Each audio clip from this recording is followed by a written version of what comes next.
ପିଲାମାନେ ଦୈନନ୍ଦିନ ଜୀବନରେ ବ୍ୟବହାର ହେଉଥିବା କେତେ ଗୁଡ଼ିଏ ଜିନିଷ ଗୁଡ଼ିଏ ଏଠି ରଖାହେଇଛି। ସେ ଜିନିଷ ଗୁଡ଼ିକୁ କେମିତି ଲାଗେ ତାକୁ ଖାଇଲେ ଖାଦ୍ୟଦ୍ରବ୍ୟ ଗୁଡ଼ିକ ତା ସମ୍ବନ୍ଧରେ ସବୁ କହିବେ। ଏଇଟା କ'ଣ ଦେଖୁଛ? ଲେମ୍ବୁ। ଲେମ୍ବୁ ପାଟିକୁ କେମିତି ଲାଗେ? ତେନ୍ତୁଳି କେମିତି ଲାଗେ? ଟମାଟୋ କେମିତି ଲାଗେ? ଆଚ୍ଛା, ସବୁଗୁଡ଼ିକ ପାଟିକୁ ଖଟା ଲାଗେ। କ'ଣ ପାଇଁ ଖଟା ଲାଗେ? ହଁ ତମେ କୁହ। ଠିକ ଅଛି, ଏହା ହେଉଛି ଅମ୍ଳ। ତାହେଲେ ଯେଉଁ ଖାଦ୍ୟ ଦ୍ରବ୍ୟ ଗୁଡ଼ିକ ପାଟିକୁ ଖଟା ଲାଗେ ସେଗୁଡ଼ିକ ହେଉଛି ସବୁ ଅମ୍ଳ। ଆଚ୍ଛା ପିଲାମାନେ, ତୁମେମାନେ ଲୁଣ ଖାଇଥିବ। ଲୁଣ କେମିତି ଲାଗେ? ନା ଲୁଣ ପାଟିକୁ ଲୁଣିଆ ଲାଗେ। ତାହେଲେ ଲୁଣ ହେଉଛି ଏକ ଲବଣ।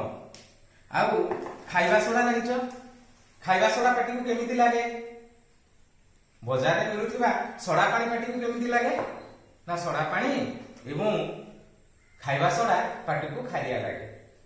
ତାହେଲେ ପିଲାମାନେ ଆଜି ଏଠାରେ ଏକତ୍ରିତ ହୋଇଥିବା ଜିନିଷ ମଧ୍ୟରୁ କେତେ ଗୁଡ଼ିଏ ପାଟିକୁ ଖଟା ଲାଗେ ସେଗୁଡ଼ିକ ଅମ୍ଳ, ଯେଉଁ ଗୁଡ଼ିକ ପାଟିକୁ ଖାରିଆ ଲାଗେ ତାହା ହେଲା କ୍ଷାରକ ଏବଂ ଯାହା ପାଟିକୁ ଲୁଣିଆ ଲାଗେ ତାହା ହେଲା ଲବଣ।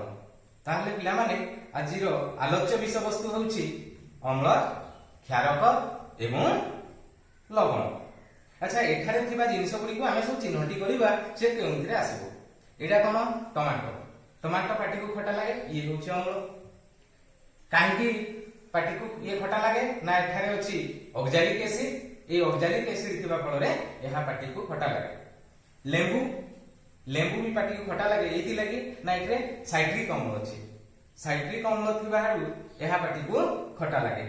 ଏଟା କ'ଣ ଦେଖୁଛ କି? ଇଏ ହେଉଛି ତେନ୍ତୁଳି। ତେନ୍ତୁଳି ବି ପାଟିକୁ ଖଟା ଲାଗେ। ଏଥିରେ ଅଛି ଟାର୍ଟାରିକ ଅମ୍ଳ। ଆହୁରି ରାସାୟନିକ ଦ୍ରବ୍ୟ ଗୁଡ଼ିଏ ଅଛି। ଇଏ ହେଉଛି ନାଇଟ୍ରିକ ଏସିଡ। ଏସିଡ ଲେଖା ଅଛି, ଇଏ ବି ହେଉଛି ଏକ ଅମ୍ଳ। ଇଏ ହେଉଛି ହାଇଡ୍ରୋକ୍ଲୋରିକ ଏସିଡ, ଇଏ ବି ହେଉଛି ଅମ୍ଳ। ଏଠି କ'ଣ ଲେଖା ହେଇଛି? ଏଠି ନା ପଟାସିୟମ। ପଟାସିୟମ ହାଇଡ୍ରୋକ୍ସାଇଡ।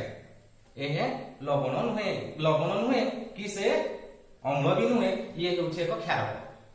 ଇଏ କ'ଣ? Sodium carbonate. ସୋଡିୟମ କାର୍ବୋନେଟ ଇଏ ପାଟିକୁ ଖାରିଆ ଲାଗେ, ଅର୍ଥାତ୍ ଇଏ ବି ହେଉଛି ଏକ କ୍ଷାରକ। ଇଏ କ'ଣ? ଇଏ ହେଉଛି ବୋରିକ ଏସିଡ। ବୋରିକ ଏସିଡ ଯେହେତୁ ଏ ଅମ୍ଳ ପଟି ରଖିବା ତାହେଲେ କ୍ଷାରକ କେତେଟି ପାଇଲେ? ଏଠି ଅଛି ପଟାସିୟମ ହାଇଡ୍ରୋକ୍ସାଇଡ, ଏଠି ସୋଡିୟମ କାର୍ବୋନେଟ, ଇଏ ହେଉଛି ଖାଇବା ଚୂନ। ଖାଇବା ଚୂନ ହେଲା କ'ଣ କି? CaO, calcium oxide. ଇଏ ବି ହେଉଛି ଏକ ପ୍ରକାର କ୍ଷାରକ। ଆଉ ଗୋଟେ ବି ଥିଲା କ'ଣ? ଏଟା କ'ଣ କି? ଇଏ ହେଉଛି ଖାଇବା ସୋଡ଼ା। ଏ ଖାଇବା ସୋଡ଼ା ବି ପାଟିକୁ ଖାରିଆ ଲାଗେ, ତେଣୁକରି ଇଏ ବି ହେଉଛି ଏକ କ୍ଷାରକ। ଆଉ ପିଲାମାନେ ରହିଗଲା ଏଠି କ'ଣ? ଏଠି ହେଉଛି ଭିନେଗାର। ଭିନେଗାର କୁ ଏସିଟିକ ଏସିଡ କୁହାଯାଏ। ଇଏ ହେଉଛି ମଧ୍ୟ ଏକ ଅମ୍ଳ। ଆଉ କ'ଣ ରହିଲା? ଲୁଣ। ଲୁଣ ପାଟିକୁ କେମିତି ଲାଗେ? ନା ଲୁଣିଆ ଲାଗେ। ଇଏ ହେଉଛି ଏକ ଲବଣ। ଇଏ ହେଉଛି ଚକ୍। ଚକ୍ର ରାସାୟନିକ ନାମ ହେଉଛି କ୍ୟାଲସିୟମ କାର୍ବୋନେଟ। କ୍ୟାଲସିୟମ କାର୍ବୋନେଟ ଇଏ ବି ହେଉଛି ଏକ ପ୍ରକାର ଲବଣ। ଆଉ ପିଲାମାନେ ଏଠି କ'ଣ ଦେଖୁଛ? ଇଏ ହେଉଛି ଏକ ପିଏଚ ପେପର ଏବଂ ଏହା ଏକ ଲିଟମସ ଦ୍ରବଣରେ ତିଆରି ହୋଇଛି। ବ୍ଲୁ ଲିଟମସ ପେପର ଏବଂ ରେଡ ଲିଟମସ ପେପର ଇଏ ଅମ୍ଳ ଏବଂ କ୍ଷାରକର ସୂଚନା ଦିଏ, ତେଣୁକରି ୟାକୁ ଆମେ ସୂଚକ ବୋଲି କହିବା। ଆଉ ଇଏ କ'ଣ? ଇଏ ହେଉଛି ହଳଦୀ। এই ହଳଦୀ କ'ଣ କରେ? ଇଏ କ୍ଷାରକକୁ ସୂଚନା ଦିଏ। ଯେଉଁଗୁଡ଼ିକ ଅମ୍ଳ କିମ୍ବା କ୍ଷାରକକୁ ସୂଚନା ଦେଉଛି ତାକୁ ଆମେ ସୂଚକ ବୋଲି କହୁ। ଆମେ ଦୁଇ ପ୍ରକାର ସୂଚକ ପାଇବା। ଗୋଟେ ହେଲା ପ୍ରାକୃତିକ ସୂଚକ, ଯାହା ପ୍ରକୃତିରୁ ଯଥା ଥାଲୋଫାଇଟା ପର୍ବର ଉଦ୍ଭିଦକୁ ନେଇ ଏକ ଦ୍ରବଣ ତିଆରି କରାଯାଏ, ତାକୁ ଲିଟମସ ଦ୍ରବଣ କୁହାଯାଏ ଏବଂ ସେଥିରୁ ପେପର ତିଆରି କରାଯାଏ, ତାକୁ ଲିଟମସ ପେପର। ଏହା ଅମ୍ଳ ଏବଂ କ୍ଷାରକର ସୂଚନା ଦିଏ, ତେଣୁ ଇଏ ହେଉଛି ଏକ ପ୍ରାକୃତିକ ସୂଚକ। ଆଉ ଗୋଟିଏ ସୂଚକ ଅଛି ସିନ୍ଥେଟିକ ଇଣ୍ଡିକେଟର ବା ତାକୁ କୁହାଗଲା ସଂଶ୍ଳେଷିତ ଇଣ୍ଡିକେଟର ବା ସୂଚକ। ସେ ସଂଶ୍ଳେଷିତ ସୂଚକଟି ବିଜ୍ଞାନଗାରରେ ବା କଳକାରଖାନା ତିଆରି ହୋଇଥିବାରୁ ତାହା ମାର୍କେଟରେ ମିଳେ। ବିଜ୍ଞାନ ସପ୍ଲାଏ ଜିନିଷ ଯୋଉଠି ଥାଏ ସେଠାରେ ମିଳେ। ତାହା ଏବେ ଲକଡାଉନ ପାଇଁ ସମ୍ଭବ ହେଇପାରୁନି ଦେଖେଇବା। ତୁମମାନଙ୍କୁ ପରବର୍ତ୍ତୀ କ୍ଲାସରେ ମୁଁ ତୁମମାନଙ୍କୁ ଦେଖେଇଦେବି ସେ ସିନ୍ଥେଟିକ ଇଣ୍ଡିକେଟରଟି। ଏବେ ଦେଖିବା ଯେ ଯୋଉ ଇଣ୍ଡିକେଟର ବା ସୂଚକ ଦେଖୁଛେ ସେ କ'ଣ ସୂଚନା ଦେଉଛି ତାକୁ ଆମେ ଦେଖିବା। ଇଏ ହେଉଛି ଏକ ସୂଚକ।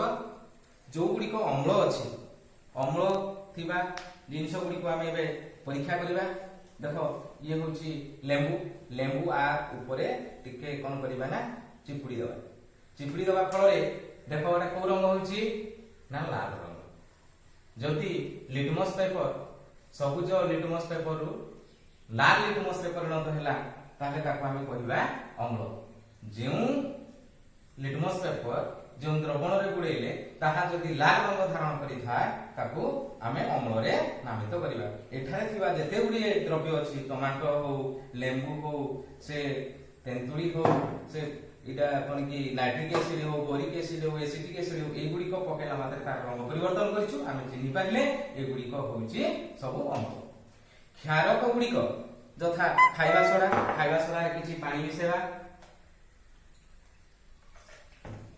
पानी किछि मिसेबा मिसै के ताको टिके हल्का घांटी रवा घांटी सारला परे कोन करिबा ला लिटमस पेपर टिकु बुडेबा लिटमस पेपर टी बुडेबा फल रे देखो पिला माने एहा केउ रंग रे परिणत होइछि ना सबुज रंग रे परिणत होला जेउ द्रवण रे ए लिटमस पेपर बुडेबा जदि ताहा सबुज रंग हेइ गला ब्लू कलर हेइ गला ताले से गुडी को क्षारकर सूचना दिए एठारे थिबा द्रव्य गुडी को भितरी गोटी हला खाइबा सोडा ताकू सोडियम बाइकार्बोनेट बोली कहा जाए तापर आसिला सोडियम कार्बोनेट अछि किंबा सी अछि पोटासियम हाइड्रोक्साइड अछि कि ये हला खाइबा चूर्ण अछि ए गुडी को सब क्षारकर सूचना देउ अछि आउ जेउ द्रवण गुडी को लवण रे आछि से लवण गुडी को ए लिटमस पेपर रे कोनोसी रंग परिवर्तन करिवो नाही ता भीतर की अछि ना लूण अछि सोडियम क्लोराइड अछि आ गोटे चक बा